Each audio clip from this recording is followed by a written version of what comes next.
Okay, so it's been a few months, the hype has calmed down.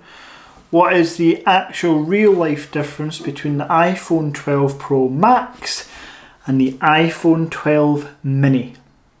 I am going to fill you in right now.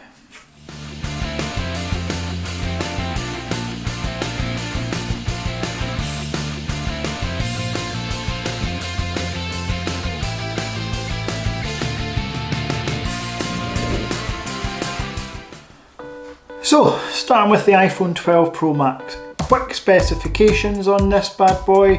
6.7 inch screen, aka the biggest Apple have ever made. A ceramic shield glass front, again new to iPhone, meant to be tougher than Gorilla Glass, and so far not a scratch, although I do have a screen protector. Always put a screen protector on my phones nowadays. And glass back, frosted back, no fingerprints. Love it. Triple camera array, 228 grams in weight, so fairly hefty, particularly if you put a case and the MagSafe wallet like I do. The iPhone 12 mini, complete polar opposite, 135 grams. This phone, I mean, when it's in your pocket, you completely forget it's not there. 5.4 inch screen, dual camera setup on the back.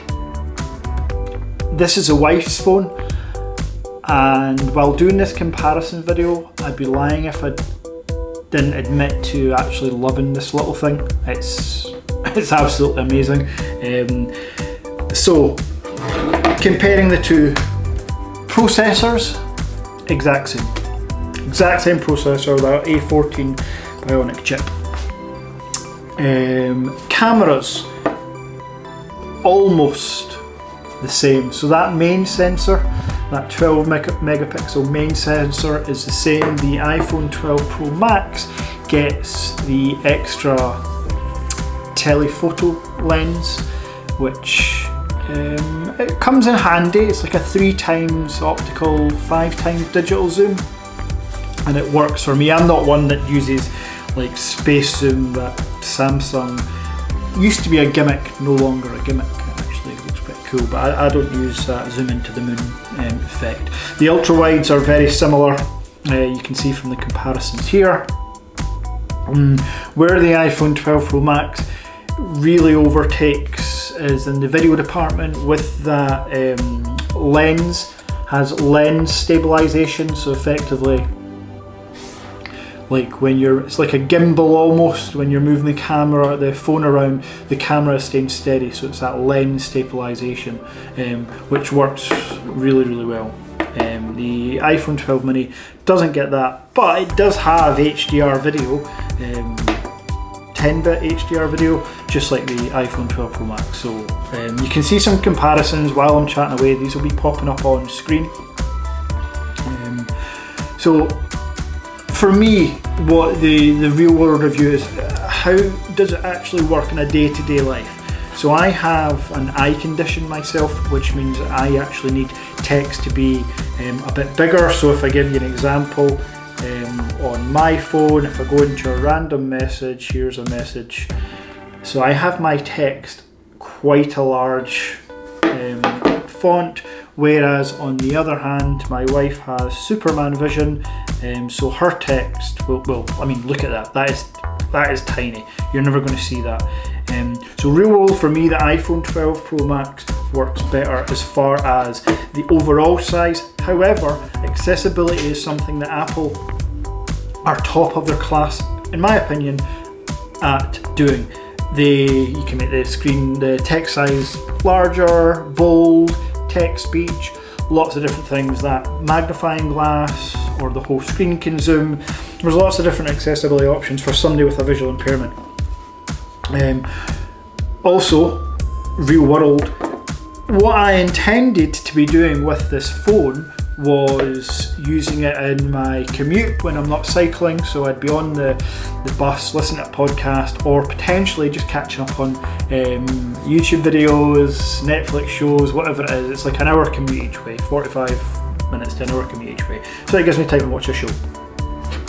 That's where the iPhone 12 Pro Max would really shine, because video wise, quality, let me just pull up a video here. Oh, who's this guy?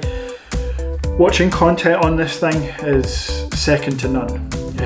Whereas, again, on the iPhone 12 mini, watching content would be not as great. So I had bought it for that purpose.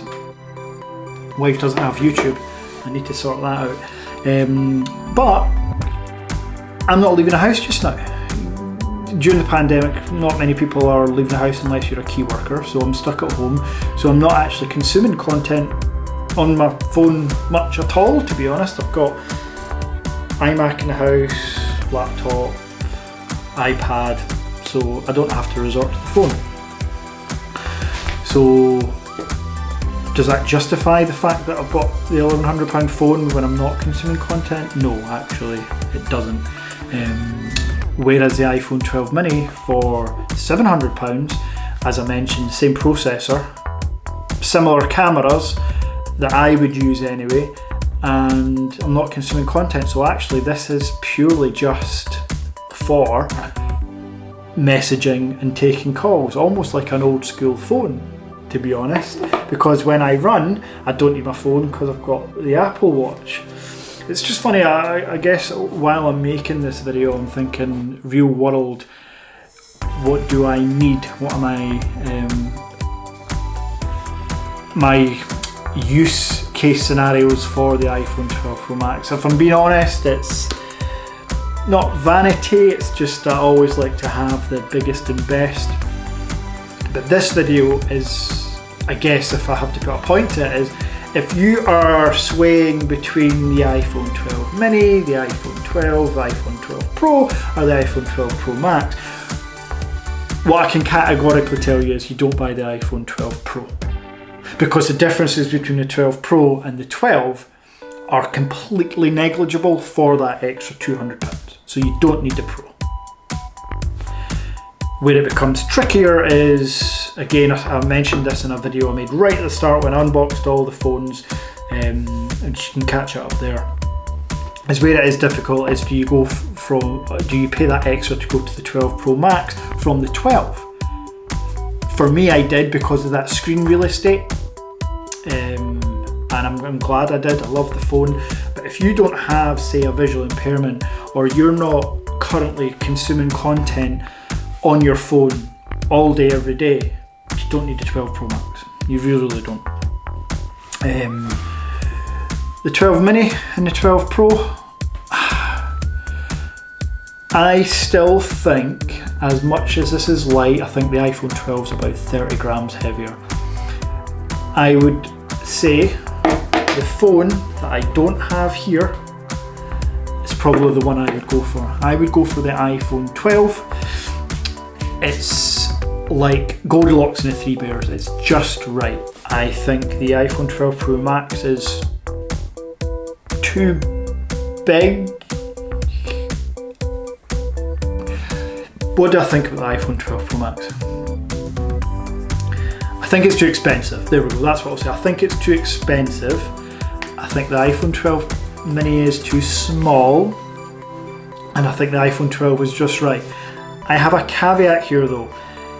In October this year, maybe September, but at the end of this year, there will be an iPhone 12s release. And that 12s will have a Pro Max version. It will have 120Hz refresh rate screen, which is justifying the price more, because the price will be the same. It will be $10.99 in the US and the UK. That's $1,099, not £10.99. It will also have other updates to it that make, I think this phone is lacking, like as I say, that refresh rate. So yeah, I think if I could rewind time, I would potentially stick with the original iPhone 12 that I bought in that navy blue colour and hold off a year, sell the iPhone 12 and get the iPhone 12 Pro Max. I think the iPhone 12 Pro Max is just slightly a year before its time. When you look at what the Samsung S21 Ultra is bringing to the table for cheaper, actually, when you look at the trading deals and the deals that Samsung are offering for their new lineup, it's kind of mind blowing. I mean, you're getting the Samsung S21 Ultra if you're trading in an eligible device for like $300-400. That's an amazing deal. I mean, you look, as I've mentioned, that telephoto lens, it was a gimmick at first. Samsung have turned it from a gimmick to actually a viable option as a 100 times zoom camera. Although I still think like around about 30 times zoom is the optimal on that Samsung device. It works really well.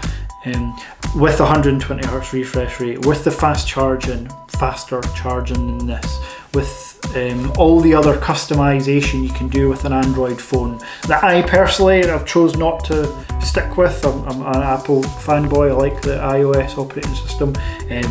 Samsung still, it's closed that gap in my head to where phones should be at. And price wise, as I mentioned, Samsung are bringing them down, Apple are kind of staying the same. What I would say is, as I say, this is one of the cheapest and smallest phones in body size Apple have ever done, and I commend them on that. I really do. I think they could have probably still shaved another £50 to £100 off the price, which may have resulted in much better iPhone 12 mini sales, because as I'm sure you're aware if you're watching this video, you must be into tech. If you're watching my lowly videos, the iPhone 12 mini has not sold well, nor has the iPhone 12 Pro Max. The iPhone 12 has smashed it, but the iPhone 12 Pro Max, those bookends, kind of struggling just now. Is that due to the world situation, the pandemic? I don't know, but they're, I say struggling, Apple are still the richest company in the world, but they are maybe not performing as well as Apple thought they would. Well, I know they're not. So we'll see what happens at the end of this year. To surmise, the iPhone 12 mini is an absolutely ideal phone for those that are not consuming content all the time and you don't have a visual impairment.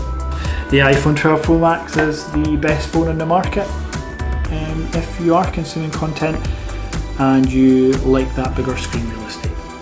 And they both look stunning. Those tiny bezels, notch, which again should be smaller, narrower at least on the new release this year, and that squared off edges. Love it. Absolutely love the design of this phone.